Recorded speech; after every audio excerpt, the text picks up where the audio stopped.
Daniel Linco en est persuadé, l'énergie solaire sera au cœur de la transition écologique dont on parle tant depuis des années maintenant. Bonsoir, merci beaucoup d'être avec nous, Daniel Linco. Vous êtes professeur invité au Collège de France. Votre leçon inaugurale, ce sera demain. Vous êtes chimiste, on le précise, l'un des grands spécialistes, si on peut dire, de la conversion photovoltaïque de cette énergie.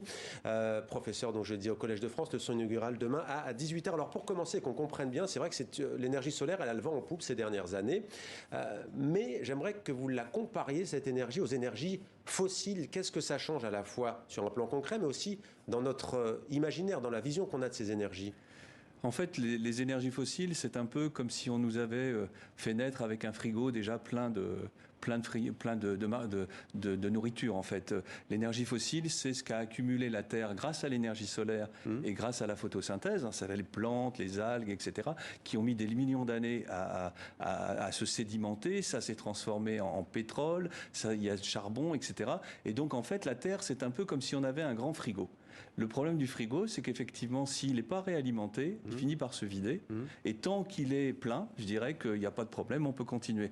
Donc, quand on compare l'énergie solaire avec l'énergie, le pétrole, tout ce qui est dans le frigo, en fait, l'énergie solaire est à la source et la différence avec ce qu'il y a dans un frigo, c'est qu'elle réalimente le frigo en permanence. Donc elle nous réalimente chaque année avec une énergie qui est des milliers de fois supérieure à celle que l'humanité consomme. On ne se rend pas bien compte, mais le soleil nous envoie une énergie considérable. Et on n'en a pas une grande perception. Néanmoins, cette énergie est à la base de tout. Nous-mêmes, nous fonctionnons au solaire.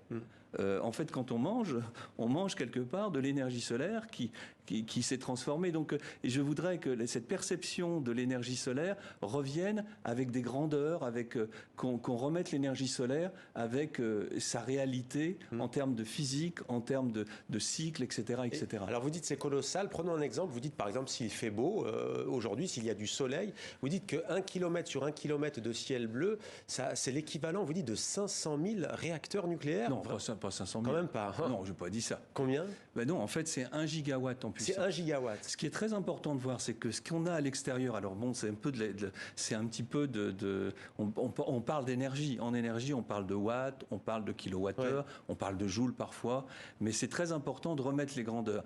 Quand on est à l'extérieur de l'atmosphère, il a fallu des siècles et des siècles pour mesurer la puissance de la lumière. En dehors de l'atmosphère, c'est 1360 watts par mètre carré. Vous imaginez, si vous avez des lampes comme celles qui sont ici, qui font 1000 watts, ça représente une sacrée énergie. Quand on vient au niveau du sol, cette fois-ci, par un ciel bleu, etc., c'est 1000 watts par mètre carré. Donc si on multiplie ces 1000 watts par mètre carré, et on considère 1 kilomètre carré, ben ça fait 1 gigawatt. Donc c'est l'équivalent de la puissance d'un réacteur, qu'il soit classique, au charbon, au gaz ou au nucléaire. Ça veut dire que quand sur la région parisienne ou sur la France il fait beau, on a l'équivalent cette fois-ci de centaines, peut-être même plus, de puissance qui nous est délivrée par la lumière. Mais j'allais vous dire, il ne fait pas beau partout et c'est pas ensoleillé tout le temps. Il y a des inégalités en France. Est-ce que ça joue ou est-ce qu'on peut harmoniser cela? En fait, il faut savoir qu'aujourd'hui, le Royaume-Uni, la Hollande sont plus avancés en termes d'énergie solaire photovoltaïque qu'en France. L'Allemagne également, bien sûr. Il y fait un peu moins beau, on dit qu'il fait... Mais la différence qu'on a entre Lille ou même Stockholm ou Bruxelles et Nice, pour nous, elle est importante. Nous sommes très sensibles aux différences de chaleur. Mais pour la réalité physique, c'est pas énorme. À Nice, vous avez 1700 kilowattheures par mètre carré par an qui tombent. Et puis quand vous êtes sur Paris, c'est autour de 1100. Et quand vous montez vers le nord, ça peut être 0,9. Mais le rapport, il n'est pas de 100. Il est de 1 à 2. Donc il ne faut pas forcément un plein soleil. Il faut une lumière qui permette... Non, quand il n'y a pas de soleil, par exemple les jours précédents sur la région parisienne, il y a des jours où il n'y a pratiquement pas de soleil. Il ne faut pas dire que le soleil, il y a besoin quand même de la lumière solaire. Et quand il n'y a pas de lumière solaire, il n'y a pas de production photovoltaïque. Donc celui qui a mis un panneau photovoltaïque sur son toit, il n'aura pas d'énergie. Il n'aura pas d'énergie, il aura de l'énergie... reprenez l'analogie avec le frigo que je vous ai dit tout à l'heure. Il n'aura pas l'énergie quand il appuie immédiatement sur son... Il n'aura pas l'énergie immédiate, je dirais, d'enfant gâté, quelque part, qu'on peut avoir. C'est-à-dire, on a pris des habitudes. Effectivement, on vit la nuit, on a besoin d'énergie. Néanmoins, si on est capable de stocker l'énergie solaire du jour vers la nuit. C'est ce qui se passe très souvent maintenant avec le développement des batteries, ce qu'on appelle l'autoconsommation, etc. On pourra décaler les moments d'ensoleillement et les moments de consommation qui, en France, sont plutôt en soirée. Et en fait, ça, c'est vrai, et c'est en train de se développer à toute vitesse, avec un autre secteur qui se développe beaucoup, c'est le secteur des batteries, batteries lithium, peut-être demain des batteries sodium. Et enfin, il y a un autre secteur qui monte en puissance très très forte, qui lui pourra faire de l'intersaisonnier, c'est l'hydrogène. L'hydrogène. Juste, vous avez commencé à esquisser, j'allais vous demander quels sont les pays en avance. Vous avez cité la Grande-Bretagne, vous avez cité aussi Bruxelles, vous avez parlé de l'Écosse. J'ai pas dit qu'ils étaient en avance, j'ai dit qu'ils... Alors, je vous pose la question, en tout cas, en fait, ils sont mieux classés dans les classements, par exemple, la proportion d'énergie solaire d'origine photovoltaïque dans la consommation électrique ou la production électrique de ces pays est plus en avance qu'en France. Alors qu'on dirait que c'est des pays qui ne sont pas forcément plus en Allemagne, aujourd'hui, il y a 10% de l'électricité allemande qui est d'origine solaire photovoltaïque. En France, on est à 2,9%. Comment vous l'expliquez? Parce que l'Allemagne a renoncé au nucléaire, du coup il faut Non, l'Allemagne a commencé depuis des années. En fait, l'Allemagne est précurseur parce qu'ils ont pris conscience rapidement, en particulier dès les années 70, 80, 90. Ils ont effectivement développé aussi le programme nucléaire, mais en même temps, ils n'ont pas mis tous les œufs dans le même panier et ils ont promu, il suffit d'aller dans des villes allemandes ou le voir, ils ont promu le développement des énergies renouvelables, l'éolien, le photovoltaïque. Donc ils avaient presque des décennies d'avance. Nous, on est en train de combler le retard. Eux, ils ont aujourd'hui pratiquement 50 gigawatts de photovoltaïque installés. Donc c'est le pays modèle ou vous avez un autre pays modèle à nous citer? Alors l'Allemagne est un pays modèle. Il y a d'autres pays modèles. Il faut voir par exemple le Vietnam aujourd'hui a pratiquement 12-13% de son électricité sur le photovoltaïque et il n'y en avait pratiquement pas il y a quelques années. Donc c'est un peu un modèle de développement. Mais sinon, le grand modèle d'une certaine mesure, c'est encore une fois un peu la Chine. La Chine, pourquoi? Parce que la Chine a eu...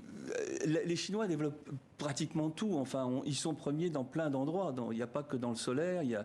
C'est l'usine un peu du monde, etc. Et en fait, la Chine a pris conscience très tôt de l'importance stratégique de l'énergie solaire. Ils sont un peu agnostiques. Ils se sont dit, on va tout regarder. Et dans les choix qui ont été faits, dès le début des années 2000, alors qu'il n'existe pratiquement pas sur le plan industriel, même recherche sur le photovoltaïque, ils ont lancé de grands programmes sur le photovoltaïque, et c'est eux qui finalement ont assuré la baisse des coûts. Et aujourd'hui, par exemple, je crois que l'année dernière, c'était 43 gigawatts qui étaient installés en une année en Chine. Mais qu'est-ce que ça nécessite techniquement? Vous qui êtes le grand spécialiste, le spécialiste par excellence de la conversion de cette énergie solaire en énergie photovoltaïque, qu'est-ce que ça demande? Est-ce que ça demande des outils particuliers? On va voir, on voit l'image, ces grands panneaux photovoltaïques. Qu'est-ce que ça demande? Alors en fait, ce qui est assez étonnant, c'est que les cellules solaires, j'en ai pas amené une. En général, j'en amène une pour montrer les objets, parce que c'est très important aussi de se rendre compte quand on parle. Ce qui est intéressant, c'est de montrer des objets, donc une petite cellule solaire. Vous en montrerez demain, j'imagine. Qu'est-ce que c'est? C'est en fait à 80. Le solaire aujourd'hui, c'est du silicium. Le silicium, c'est le deuxième élément de la croûte terrestre. On le retrouve où? On le retrouve dans le sable, qui est de la silice. On le retrouve dans le quartz. On le retrouve partout, les silicates. Et donc, en fait, on fait des panneaux solaires avec, à la base, qui va faire fonctionner le fait que les photons vont rentrer à l'intérieur et vont donner des électrons dans le circuit extérieur. À la base, c'est en fait du silicium, un tout petit peu de phosphore d'un côté et du bore de l'autre. Et puis, on prend des contacts et ça marche. Donc, en fait, la chance qu'on a avec le solaire, c'est qu'effectivement, on peut faire des outils de transformation qui n'utilisent pas de terres rares, contrairement à ce qu'on dit. Et en fait, on est dans quelque chose qui est très vertueux du point de vue de la planète. Alors, vous le savez, il y a un vif débat, notamment en France, mais pas seulement, sur les éoliennes et sur la pollution. Vous riez, mais vous allez le voir, on va prendre la direction du sud de la France parce que ces panneaux photovoltaïques ne font pas non plus l'unanimité. Il y a un nouveau projet dans un village du Tarn-et-Garonne qui s'appelle Bessins. Les habitants s'opposent au nouveau projet de parc photovoltaïque. Regardez. Des panneaux photovoltaïques sur près de 40 hectares. 2 immenses parcs solaires installés en seulement 5 ans. Le village de Bessins est le plus équipé du Tarn-et-Garonne. Avant, ici, il y avait une forêt. Sandy Moncassin avait choisi ce lieu pour le cadre de vie à la campagne. Mais tout a changé pour elle. Voilà mon horizon. L'horizon juste en face de ma maison. On aurait préféré garder la belle forêt qu'on avait plutôt que d'avoir ces panneaux, les voir pousser comme ça devant chez nous. Les arbres sacrifiés, de nouvelles nuisances apparaissent. Faute de barrières naturelles, Linda Loubat se plaint du bruit. À cause de ces panneaux, maintenant, on n'est plus tranquille chez nous. On n'est plus au calme, on entend constamment ce bruit d'autoroute qu'on n'avait pas. Les panneaux gagnent du terrain et ce n'est pas fini. Dernier projet en date, un nouveau parc photovoltaïque sur ces pistes pour ULM. Bientôt 11 hectares supplémentaires couverts, pris sur l'herbe et sur les bois. C'en est trop pour les habitants qui organisent la résistance. Je ne suis pas contre les panneaux solaires en général. Nous en avons déjà. La commune a participé, il y en a 35 hectares. Ils ont détruit 25 hectares de bois à peu près déjà. Et donc je pense que c'est le projet de trop. Les installations déjà capables de fournir du courant pour 15 000 personnes ne profitent même pas aux habitants de Bessens. À peine 1500, ils n'ont aucune réduction sur leur facture d'électricité. Seuls les particuliers propriétaires des terrains concernés toucheront un loyer. 6 sur 7 n'habitent pas le village. Alors pour faire passer son projet, le promoteur propose des compensations à la commune. Alors aujourd'hui, ce qu'on a proposé, c'est 45 000 € par an. En fait, ça correspond sur 30 ans à peu près à la dette contractée par la commune actuellement. Donc ça peut être intéressant pour la commune. Mais ça, encore une fois, ça doit l'être. Mais la commune reste contre le projet. Le maire regrette de ne pas avoir les moyens de s'y opposer. On a fait, je pense, notre part de la transition écologique et ce qu'on demande, c'est qu'il y ait une meilleure répartition sur le territoire et qu'on ne sacrifie pas encore à nouveau notre territoire sous prétexte d'une nouvelle transition. Pour leur bois, les habitants ont une autre ambition, les faire classer réserve naturelle. Panneaux solaires ou poumons verts, la préfecture aura le dernier mot. Après, nous dit-elle, une instruction approfondie du dossier. La parole est à vous, Daniel Linco. Oui, je trouve que c'est très intéressant. Je m'attendais à ce qu'effectivement vous posiez ces questions de l'acceptabilité et de la façon dont on développe quelque chose. Toute énergie, en fait, le solaire n'échappe pas au fait qu'on il